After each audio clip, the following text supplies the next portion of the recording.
Recently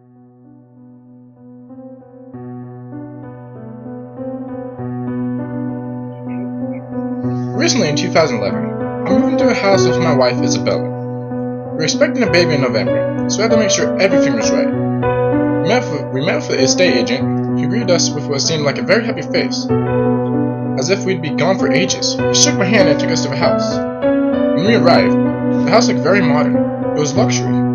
It had a large back garden with all the garden gnomes and the statues. I asked him about those statues and he looked confused. "I've never noticed them," he said. "Just ignore them. The owner will probably come collect them."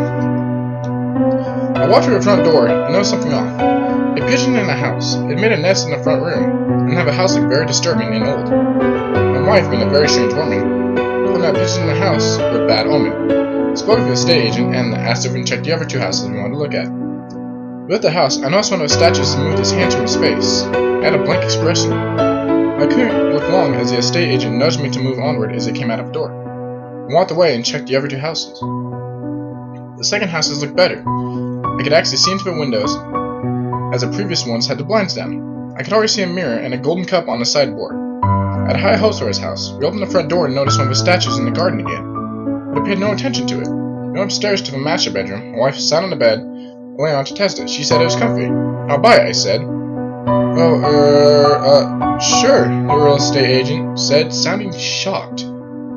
I smiled gladly, and we went downstairs. Stupid me. I thought I wanted to buy it, not even seeing it downstairs. We went to the front room, and there was a statue of Cupid with a small scythe in his hand. It wasn't moving, it was just there. "Can we get this removed?"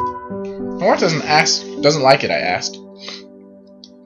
"How about the kitchen?" the agent said, trying to direct the conversation to something else. I saw one of the angel statues in the garden again, hugging another statue. Another angel stopped behind them both, playing a harp. "Can we remove all these statues?" I asked. "I think they're better off here," the agent said. "Ouch, the baby's kicking," my wife exclaimed. "It's okay, calm down," I told her.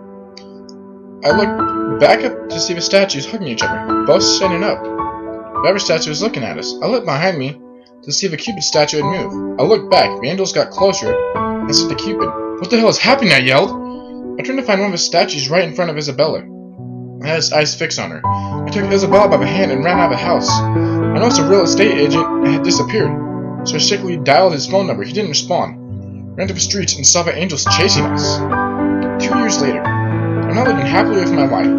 She seems to be counting down right now, next to me in a rocking chair. I've asked her to stop, but she won't. I guess she's just stressed. I live with my friend Bill. He's a nice guy. He's a bit odd. I hope that the baby's okay, Becca. Police report. Body of the 2 men and a woman have been found.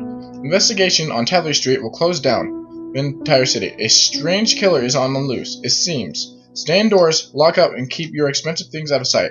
This is classified as an urban attack. Please stay indoors. You may be killed on sight.